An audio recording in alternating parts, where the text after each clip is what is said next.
going to try this again because this is the third time I've tried to do this video. I've had to uninstall, reinstall OBS, and all kinds of things. So, let's give this another try. Today, we are back with more notable figures in African American history. This time, we are looking at one Marcus Garvey. Now, Marcus Garvey was born in St. Anne's, I think it's St. Anne's Bay, Jamaica.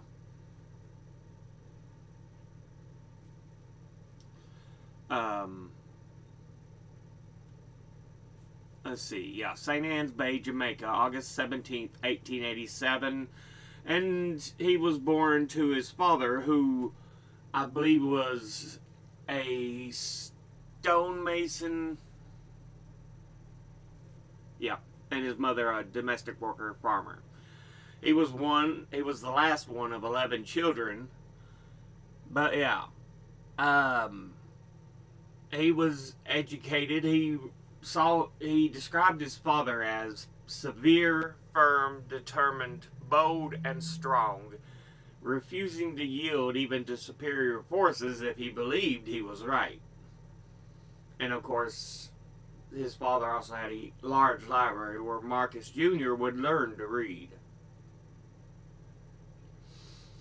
He worked as an apprentice, as a printer's apprentice, at age 14.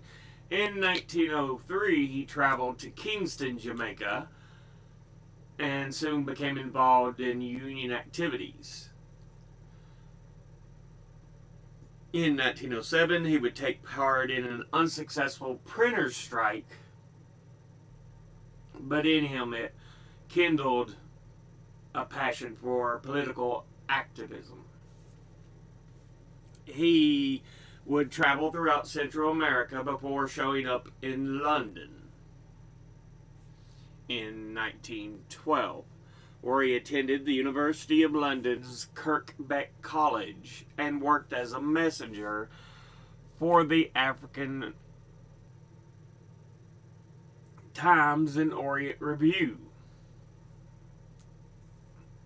It is in London he was exposed to Pan-Africanism, an ideology which promotes unity among people of African descent. And he also discovered Booker T. Washington's autobiography, Up from Slavery, which influenced his own philosophy.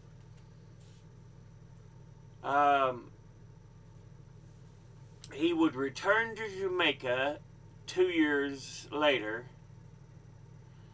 and in August of 1914 found the Universal Negro Improvement Association and African Communities League, UNIA, with the goal of uniting all of African diaspora, people of African descent who have been spread out among the world for whatever reason, usually stuff like slavery or trafficking, so on, so on. He was also inspired by Booker T. Washington's Tuskegee Institute in Alabama, seeking to found a vocational school of his own in Jamaica. He would, for that purpose, arrive in the United States in 1916, settling in New York City and forming a chapter of the UNIA in Harlem, which of course is at that point in time where a lot of the great civil rights leaders lived. The 1910s, 1920s, 1930s, into the 40s. But yeah. Garvey would also begin publishing the widely distributed newspaper Negro World to convey his message. In 1919, he and the UNIA would launch Garvey's most well-known business venture, a shipping company called the Black Star Line that has established trade and commerce between people of African descent around the globe. And and transported passengers to Africa. So yeah, it's giving trade between people of African descent, but also taking passengers to Africa. He viewed the shipping company as a symbol of tangible success and economic potential for black people.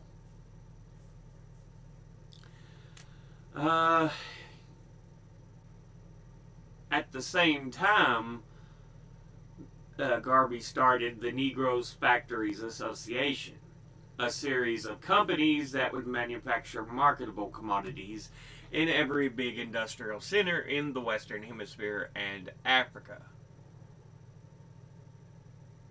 But he would run into trouble.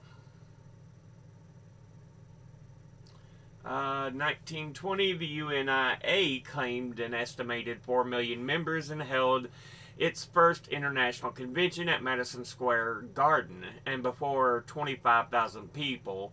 Marcus Garvey spoke of having pride in African history and culture. Many people thought his words inspiring, but there were black leaders that thought his separatist philosophy was ill-conceived.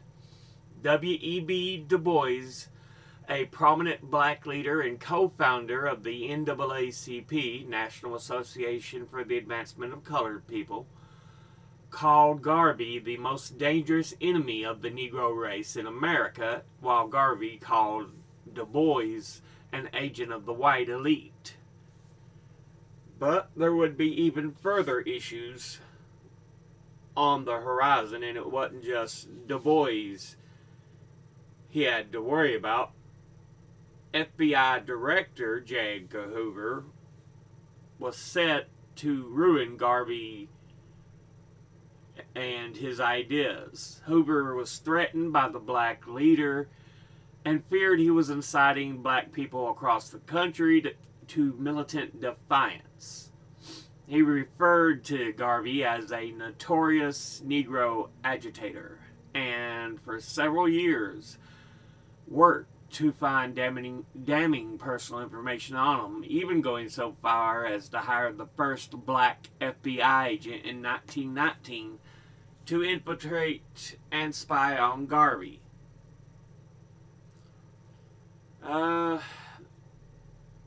They placed spies in the UNIA. They sabotaged the Black Star Line. The engines of the ships were actually damaged by foreign matter being thrown into the fuel. Decades later, Hoover would use similar methods to obtain information on Martin Luther King Jr. and Malcolm X. So yeah, Hoover was just an awful person. In particular, he was against rising black leaders that sought civil rights, equal rights, human rights. And even beyond that, he went after anybody who had an idea that wasn't centrist or right-wing or capitalist. It's well known they went after John Lennon. So yeah. 1922, Garvey and 3 of the UNIA officials were charged with mail fraud involving the Black Star Line. Trial records say there were several improprieties that occurred in the prosecution of the case, and it didn't help that the shipping line's books contained many accounting irregularities, and he was sentenced to prison for 5 years. He would try to appeal based on saying it was a politically motivated miscarriage of justice that he was convicted, but it was denied. He would serve only 2 years, though, of his 5-year sentence before being released and immediately deported. more than a century after his conviction, so January of this year, Joe Biden gave him a full pardon. He would write 3 books: The Philosophy and Opinions of Marcus Garvey, Aims and Objects of Movement for Solution of Negro Problem, and The Tragedy of White Injustice. He continued to his work in political activism and the UNIA in Jamaica, and then moved to London in 1935. But his influence at that point had waned. Even trying so hard as to actually collaborate with outspoken segregationist and white supremacist Senator Theodore Bilbo of Mississippi to promote a reparations scheme. Because remember, Garvey was all about separation. He liked the idea of blacks having their own separate rights, own separate nation, which was one of the things here. The Greater Liberia Act of 1939 outlined a plan to deport 12 million African Americans to Liberia at federal expense to relieve employment. But it would fail, and Garvey would lose even more support. Now the kind of shady part here. He was married twice. His first wife, Amy Ashwood, he met in Jamaica in 1914. And she was only 17. He was 10 years older at 27. The two were secretly engaged in 1916, but were briefly separated when Ashwood's parents sent her back to Panama, where she spent much of her childhood. After they reunited in the United States, the pair got married in a private Catholic ceremony in December of 1919. But just months later, Garvey filed for annulment, citing his new bride's infidelity as the case of the split. Divorce was finalized in July 22. However, in that same month, July 1922, Garvey would marry his second wife, Amy Jacquet, who was Ashwood's friend and maid of honor. So again, I don't think Amy Ashwood was the one who was being infidelitous necessarily. When you go and marry one of her friends and her maid of honor. At the time of their marriage, Amy Jacquet had already taken over Ashwood's secretarial duties and later became Garvey's personal representative while he was in prison. In 1930, she gave birth to the first child, and 3 years later, the second son. So yeah, Garvey would die in London, England on June the 10th, 1940 after several strokes. But due to it being at the start of World War II, they could not risk sending his body home, so he was interred in London. But in 1964, his remains were exhumed and returned to Jamaica. Sorry. But yeah.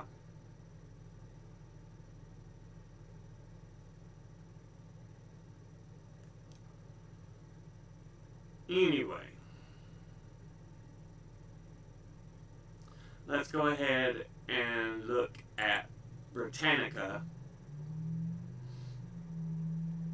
As we've already stated, he organized the first important American black nationalist movement based in Harlem in New York.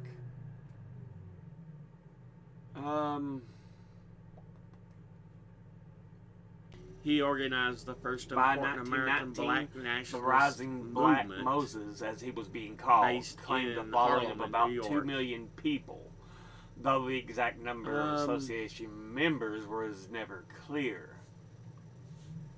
By 1919, the Rising Black Moses, as he was being called, claimed a following of about 2 million people, black heroes though the and exact number of association members was never clear.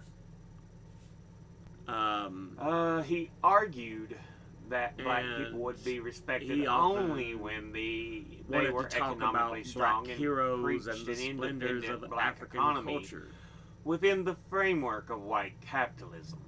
To forward these ends, he established the Negro Factories Corporation and the Black Star Line, economically strong, as well as a chain of restaurants and grocery stores, laundries, within the a hotel, framework and a of white press. capitalism.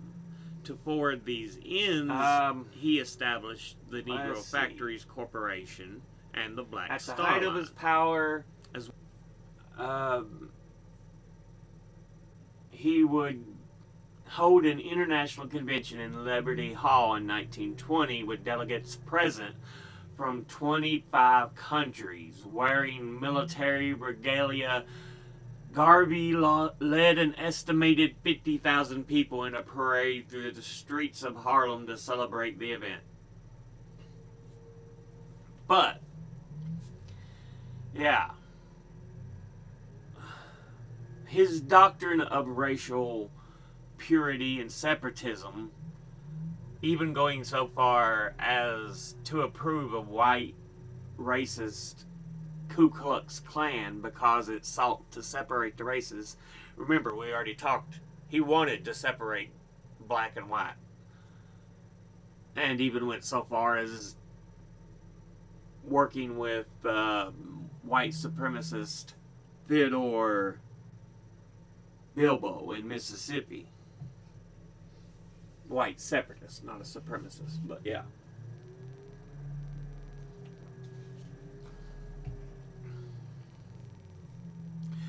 But these kinds of actions, as we've stated, would bring them enemies. We mentioned W.E.B. Du Bois, as well as labor leader A. Philip Randolph. But yeah. He was, of course, arrested for mail fraud in 1922 in connection to the sale of stock for the Black Star Line. He served 2 years of a 5-year prison sentence. In 1927, his sentence was commuted, so he only had to serve the 2 years. It was commuted by U.S. President Calvin Coolidge, and he was immediately deported. And, of course, we mentioned Biden pardoning him. But, yeah. Ideas, Pan-Africanism was one of the big ones, which is just, yeah, all people of African descent have common interests one of the and big should ones, be unified. which is just, taking the shape of political or cultural movement. People there of are African many varieties descent of Pan-Africanism in its should be unified. political manifestation. It Taking the envisions a shape of political unified cultural African nation movement. where There all are many people varieties of the of African Pan-Africanism diaspora, in its people from political Africa that have been spread manifestation. out throughout the world. It envisions a unified African in nation more where all ways, people of the African in more general diaspora, terms, people it from is Africa the that have sentiment been that spread people out of throughout African the world. descent have a great deal in common, in a more fact ways, that deserves in notice more and general even terms, celebration. it is the sentiment that people of African descent have a great deal in common, a fact that We have deserves the notice and American even celebration. National Archives, So yeah, which states much of the same we have for us. the American National Archives, Black nationalism and Pan-Africanism, which states much of the same by for us. Black nationalism and Pan-Africanism, but opposed by influenced black by leaders like W.E.B. Du Bois, Booker T. Washington, but but opposed by black leaders like W.E.B. He would be arrested for mail fraud by J. Edgar Hoover, which, although he would end up in jail, would only have to serve 2 years of it. He would be arrested for mail fraud by J. Edgar Hoover, which, although he would end up in jail, he would only have to serve 2 years. He would be in Jamaica before he traveled back to London and would pass away 5 years after that.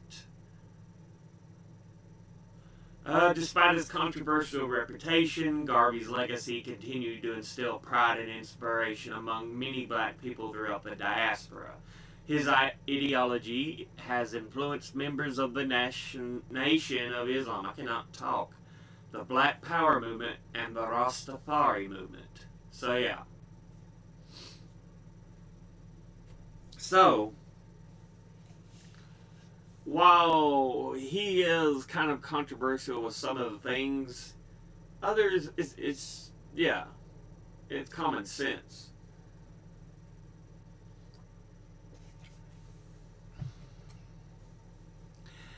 As I discussed in the 2 videos on Bobby Seale and Huey P. Newton, the co-founders of the Black Panther Party, usually people are just wanting basic civil rights, human rights. But some people just can't stand that thought. It's like, look, just treat people as people. That's all you have to do.